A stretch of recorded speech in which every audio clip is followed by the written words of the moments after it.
kalau boleh tahu saya. Iya, jadi Bang Katem ini bertanya tentang Adam dan juga iblis bagaimana disesatkan oleh Allah Subhanahu wa taala, Bunda. Jadi Bang Katem ini Disesatkan oleh siapa? iblis disesatkan oleh Allah. Jadi Bang Katem ini beliau menyangka bahwa iblis itu disesatkan oleh Allah. Tidak seperti itu bunyinya, melainkan iblislah yang menyesatkan dirinya sendiri. Seperti itu. Kalau boleh tahu si Katim dari agama apa? Dari Kristen, Bunda. Dan Bang Patri juga dari Kristen, Bunda. Afatri juga dari Kristen. Betul.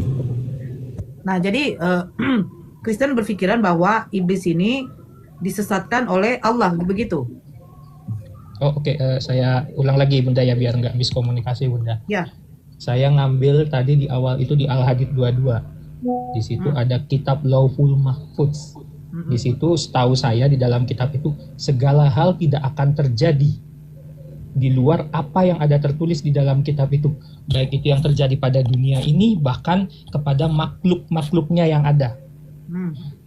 Nah, makanya pertanyaan saya, apakah kejadian Adam memakan buah kuldi itu sudah tertulis di kitab Lauhul Mahfuz, dan iblis yang merasa dirinya telah disesatkan oleh Allah itu sudah tertulis dalam kitab Lauhul Mahfuz? Atau memang di luar ketetapan Lauhul Mahfuz itu? Tunggu dulu. Silakan. Iblis yang disesatkan oleh Allah ini, nah itu datanya dari mana? Oh, saya ambil dari Al-Hijr 39, Bunda. Iblis berkata, Tuhanku, engkau telah menyesatkanku, katanya. Sesungguhnya aku akan menjadikan kejahatan terasa indah bagi mereka di bumi, dan sungguh aku akan menyesatkan mereka semua. Mungkin kalau pengertian di dalam bahasa Arabnya berbeda, saya tidak tahu karena saya membaca dalam bahasa Indonesia, Bunda. Al-Hijr ayat 39. Oke, bentar ya. Di situ ada terjemahan dalam bahasa Indonesia, iblis merasa disesatkan. Dulu.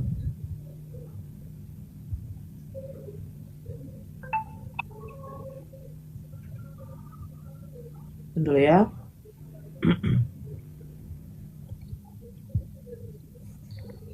Jadi intinya pertanyaannya, apa itu sudah ditakdirkan dalam kitab itu, apa di luar dari ketetapan Allah, Bunda? Oh, ini salah. Oke, saya baca ya. Ya, silakan. Dari 30. Oke. Izin ya. Izin abang bangku yang di sini, saya izin ya. Maka bersujudlah para malaikat itu semuanya bersama-sama, kecuali iblis. Ia enggan ikut bersama-sama para malaikat yang sujud itu. Dia, Allah, berfirman, wahai iblis, apa sebabnya kamu tidak ikut sujud bersama mereka? Sujud itu berarti tanda penghormatan, bukan tanda penyembahan, sujud. Ya, iblis berkata, aku sekali-sekali tidak akan sujud kepada manusia yang kau telah menciptakannya dari tanah liat, kering, dari lumpur hitam yang diberi bentuk. Allah berfirman, kalau begitu keluarlah dari surga karena sesungguhnya kamu terkutuk. Dan sesungguhnya kutukan itu tetap menimpamu sampai hari kiamat. Ia, iblis, berkata, ya Tuhanku, kalau begitu maka berilah penangguhan kepadaku sampai hari manusia dibangkitkan. Allah berfirman, baiklah, maka sesungguhnya kamu termasuk yang diberi penangguhan sampai hari yang telah ditentukan, yaitu kiamat.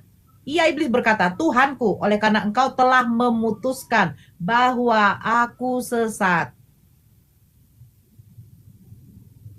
Nggak ada iblis mengatakan bahwa engkau mengatakan aku tersesat, engkau menyesatkan aku.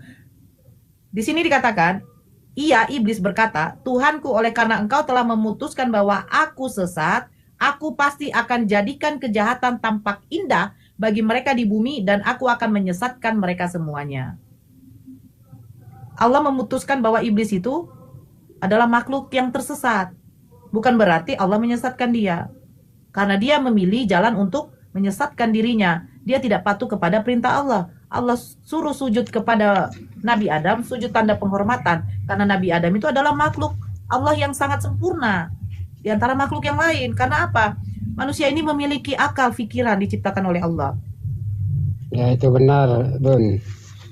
Nah, kalau dikatakan di sini bahwa Allah menyesatkan iblis, tidak ada. Allah sudah menyatakan dia adalah makhluk yang sesat. Gitu loh. Silakan Katim. Ya, berarti itu udah di luar dari yang tertulis dalam kitab Lauhul Mahfuz ya, Bunda ya. Kejadian iblis yang menolak itu.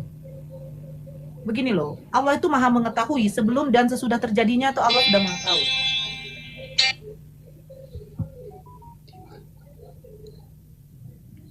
Contoh, sebelum pun engkau dilahirkan, Allah sudah tahu. Pada waktu engkau dilahirkan, apa yang nanti engkau akan perbuat, Allah sudah tahu. Oke, benar. Ada lagi, Dek? Nggak apa-apa, nggak apa-apa. Saya izin dulu Bang Hosya sebentar. Saya ada tamu nggak enak. Nanti saya lanjut naik lagi. Terima kasih Bunda ya. Iya, siap Bang. Terima kasih. Ya, Bang Petri, monitor Bang. Ya Bang, saya Dima aja Bang. Silakan. Silakan Bang, mumpung ada Bunda Nora Aritonang di atas. Ya, sebagai makanya yaitu bukan Allah yang mengizinkan iblis itu untuk menggoda Adam itu. Nah, karena apa? Dia saking tinggi hati dia. Makanya apa? Betul kata Bunda tadi kan para malaikat-malaikat itu pada bersujud kepada Allah. Nah, cuman dia ini iblis ini satu-satunya yang tidak mau bersujud. Kenapa? Kenapa saya sujud? Ya Allah, kata dia. Sedangkan saya lebih mulia diciptakan dalam tubuh saya ini. Sedangkan saya diciptakan dari api. Sedangkan Adam ini diciptakan dari tanah liat, kata dia. Oh, berarti kamu nih sombong ini. Makanya kamu keluarlah di dalam surga ini. Jadi, tapi kalau Allah yang mengeluarkan saya dari dalam surga ini, makanya izinkan saya akan menggoda anak cucu Adam nih sampai keturun-turunannya itu, sampai akhir zaman. Nah, itu kata iblisnya itu. Jadi tidak ada istilah Allah mengizinkan iblis itu mengizinkan Adam ini. Itu. Nah, itu aja dulu pendapat saya ini.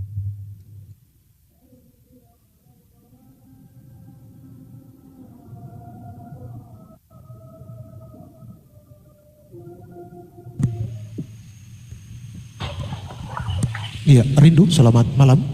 Ya malam, Ya, dari Kristen atau Islam, saudara? Kristen. Baik, silakan saudara. Sebenarnya Al-Hijr 39 itu kan, kalau Nora tadi bilang itu Allah tidak menyesatkan iblis tetapi memutuskan. Sebenarnya keputusan Allah itu kan sekaligus izin kepada iblis untuk menggoda manusia, menyesatkan manusia. Maka kita bisa tahu ternyata semua kesesatan yang ada dalam diri manusia itu adalah rekomendasi dari Allah. bodoh koya ya. Dari dulu bodoh mutiara terus ya. Dari mana rekomendasi? Ketika iblis mau dimusnahkan sama Allah, dia minta penangguhan sampai hari kebangkitan nanti.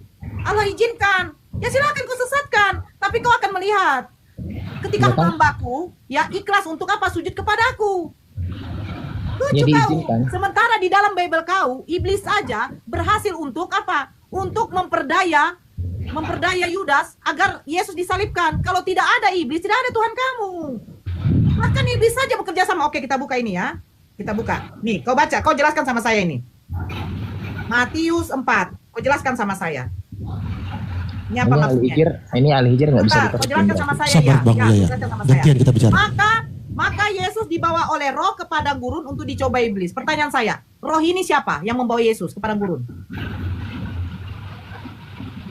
Kalau dalam Injil yang lain, roh, saya bertanya, Matius 4 nomor 1 yang membawa Yesus adalah roh. Roh siapa yang membawa Yesus ke padang gurun? iya kan yang mencobai di situ iblis. Pertanyaan saya, roh siapa yang membawa Yesus ke padang gurun? Kalau dari penulisan ya, kalau dilihat dari penulisan itu kan R-nya besar ya. R-nya besar nggak itu? Berarti roh? Ya, jadi gini. Jadi ada dua pandangan. Saya tanya, roh siapa kok jadi gini? Ya kan? Roh siapa? Nggak bisa juga seperti yang dalam pikiranmu. Maka Yesus dibawa oleh roh ke padang gurun untuk dicobai iblis. Pertanyaan saya, roh siapa yang membawa Yesus ke padang gurun? Kalau dilihat dari R, biasanya R-nya besar kalau orang Kristen. Susah dia jawab kan? Roh siapa yang membawa Yesus ke padang gurun ya? Ya kalau R besar itu biasanya merujuk kepada roh ilahi, biasanya R besar ya. Nah sekarang pertanyaan saya, roh Tuhan kamu membawa Tuhan kamu untuk dicobai iblis. Pertanyaan saya untuk apa? Udah kan kualikong ini iblis dengan Tuhan kamu. Kalau cepet-cepetan suara mah nggak ketemu. Roh siapa yang membawa iblis? Membawa Yesus ke iblis? Kenapa roh Tuhan kamu membawa Yesus ke iblis? Untuk apa? Sebenarnya pertanyaannya mudah, cuman kalau gede-gedean suara mah males. Ternyata iblis kong kali kong dengan Tuhannya untuk mencoba Yesus.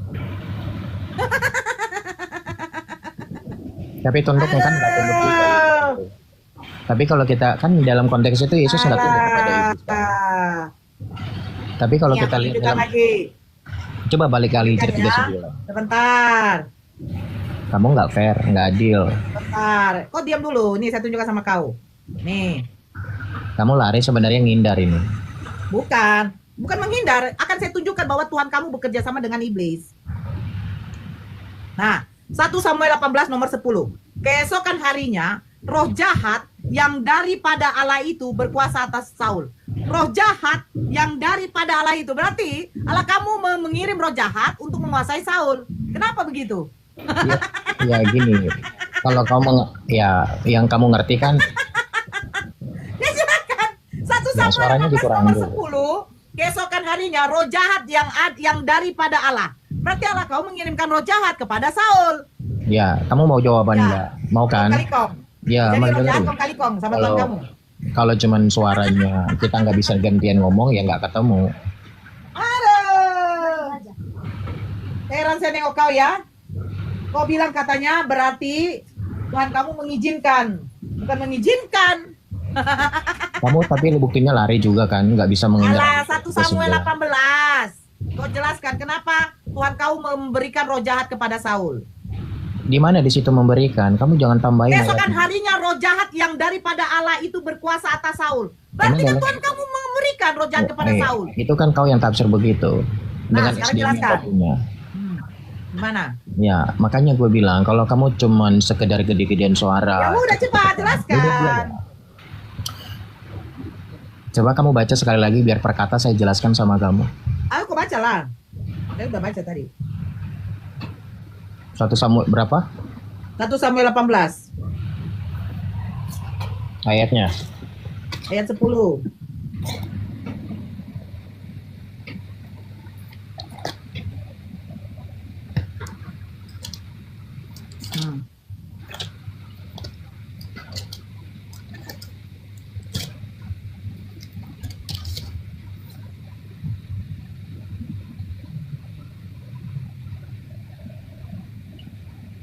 Ya, Ica, selamat malam.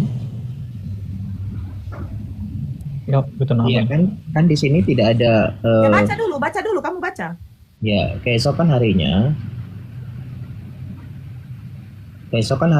roh jahat yang daripada Allah itu berkuasa atas Saul. Nah, roh jahat itu Sehingga dari ya, mana? Roh jahat dari sebentar. mana? Kalau kamu giring saya seperti Nah, yang roh ada jahat dalam dari mana Quran. dulu? Lo jawablah, roh jahat itu dari mana yang berkuasa atas Saul? Ya, gini biar saya artikan ya. Enggak, roh jahat dari mana? Saya tanya Iya. dari mana? iblis. Saya nggak suka kalau begitu diskusi. Roh jahat dari mana?